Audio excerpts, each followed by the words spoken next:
अजित पवार गटाचे नेते नवाब मलिक बोलतायत, थेट जाऊया.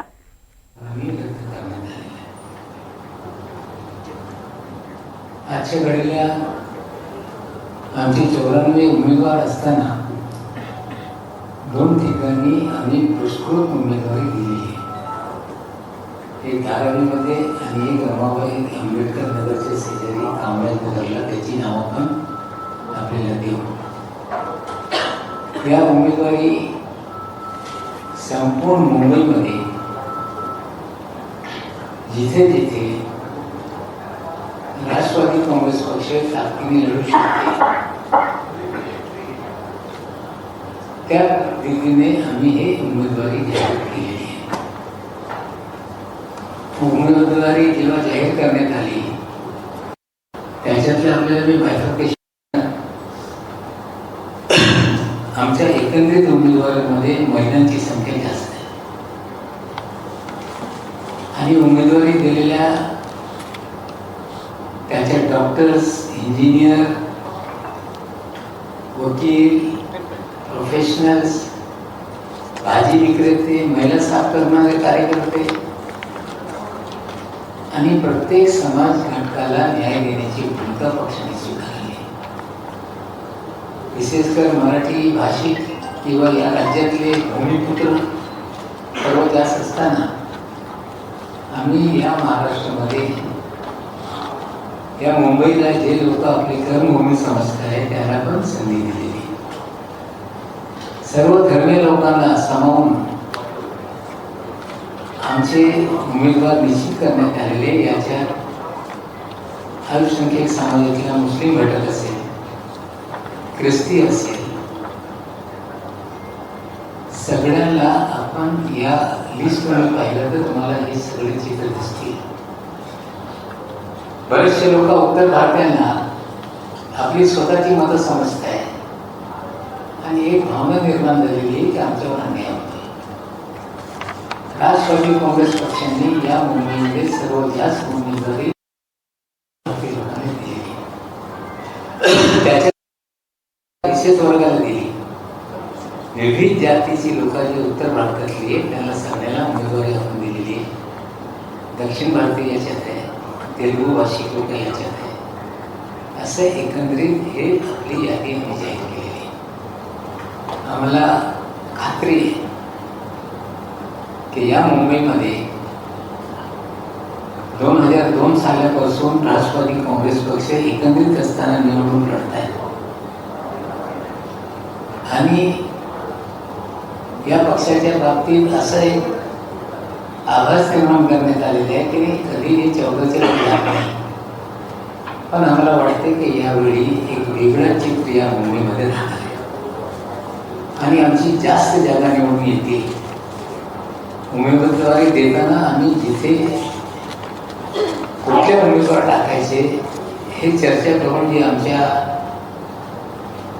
निवडणूक व्यवस्थापन समिती करण्यात आली होती, ज्याच्या मी अध्यक्ष होतो. आमचे दोन्ही कार्याध्यक्ष सिद्धार्थ कांबळेजी, शिवाजीराव, सना, जिशन सिद्दीकी, संजय तटकरे आणि 6 जिल्हाध्यक्ष हे सर्वांनी चर्चा करून, खालचे कार्यकर्त्यांना चर्चा करून आम्ही सगळी उमेदवारी दिलेली.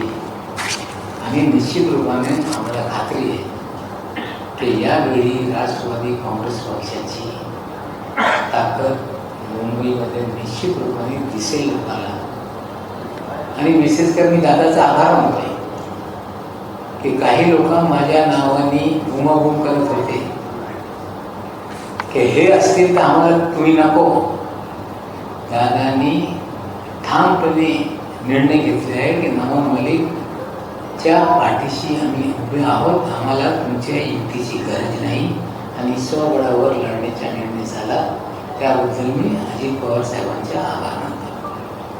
पण एकंदरीत ही निवडणूक प्रक्रिया सुरू झाल्यानंतर ज्या प्रकारे या मुंबईमध्ये निवडणूक निर्णय अधिकारी ज्या पद्धतीने वागत आहेत, नियम कायदे बाजूला ठेवून त्यांना पाहिजे उमेदवारी रद्द करायची, जे अपात्र उमेदवार आहेत त्यांच्या उमेदवारी 10:30 वाजता रात्री घोषित करायची, हे पात्र झाले. ते निवडणूक निर्णय अधिकाऱ्याला कळलं पाहिजे की हे निर्णय देत असताना जे नियमावली जे कायदे या राज्यामध्ये करण्यात आलेले त्याच्या काटेकोरपणे अंमलबजावणी करणं ही त्यांची जबाबदारी. आज मी सांगतो की एक उमेदवार हायकोर्टात गेलेला आहे. एका उमेदवाराच्या फॉर्मबद्दल 10:30 वाजता निवडणूक निर्णय अधिकारी निर्णय घेत आहेत आणि तो उमेदवार बेकायदेशीर बांधकाम त्यांनी केलेलं आहे त्याचे पुरावे सादर केल्यानंतरही त्याच्या अर्ज बाद करत नाही. म्हणजे हे कुठेतरी कायद्याचं उल्लंघन करण्यात आलेलं आहे. आता लोक कोर्टात गेलेले आहेत.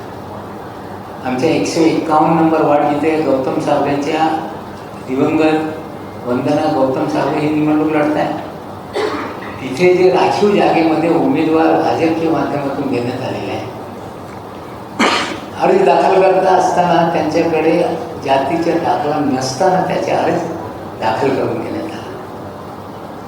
छाननी करत असताना आमच्या उमेदवारांनी ऑब्जेक्शन घेतला की यांच्या जातीचा दाखला नाही आहे. जातीचा दाखला जो दाखल करण्यात आला आहे त्याच्या वडीलच आहे. तो महाराष्ट्राचा नाही राजस्थानचा दाखला आहे आणि तुम्ही अर्ज दाखल करून घेतला हे पण बेकायदेशीर आहे.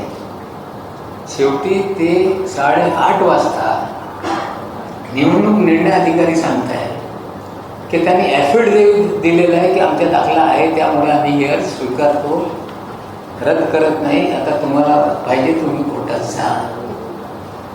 तिसरे उमेदवार आम्ही सांगतो आपल्याला मनीषा राटेजी आमच्या उमेदवार लढत आहे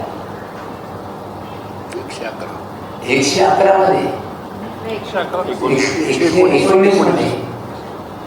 तिथे जो उमेदवार आहे शिंदे सेनेचा तो महानगरपालिकेचा वेंडर आहे. नियममध्ये एखादा वेंडर हे निवडणूक लढू शकत नाही. ऑब्जेक्शन लेखी देण्यात आला, पुरावे सादर करण्यात आले. मुंबई बँकेचा आता 4 दिवसापूर्वी त्याला पेमेंट त्या खात्यामध्ये आलेलं आहे.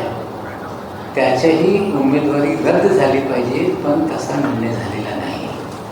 मी अधिकाऱ्याला बोलू इच्छितो की ही लोकशाही आहे. लोकशाहीमध्ये जे कायदे निर्माण करण्यात आलेले आहे, जे नियमावली घालण्यात आलेली आहे त्याची काटेकोरपणे अंमलबजावणी केली पाहिजे.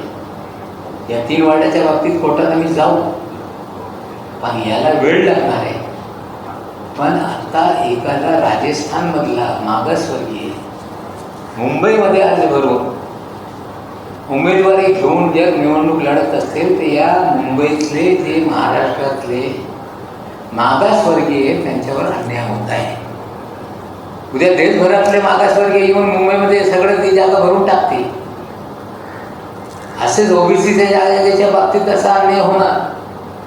मग ते निवडणूक अधिकाऱ्याला कळलं पाहिजे की आज तुम्ही निर्णय देताय, कोर्टात विषय गेल्यानंतर तुमच्या नोकऱ्या पण जाणार उद्या, हे त्यांनी लक्षात घेतलं पाहिजे. मी त्यांना स्पष्टपणे सांगतोय.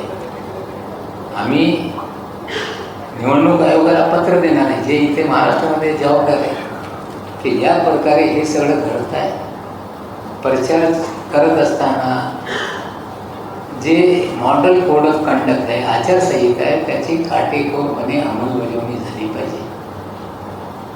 काटेकोरपणे अंमलबजावणी केली पाहिजे. शेवटपर्यंत कुठलेही आचारसंहितेचा भंग होऊ नये हे पण आमची मागणी राहणार आहे.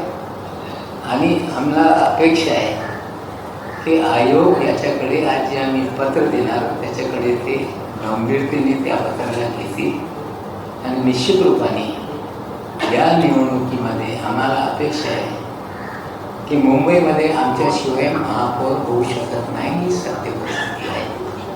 आणि निश्चित रूपाने 16 तारखेला हे चित्र आपल्याला दिसेल.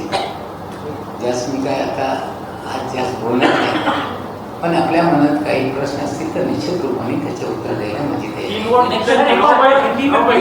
इलेक्शन कमिशनवर तुम्ही खूपच गंभीर आरोप केलेले आहेत. प्रामुख्याने 3 आरोप केले. तो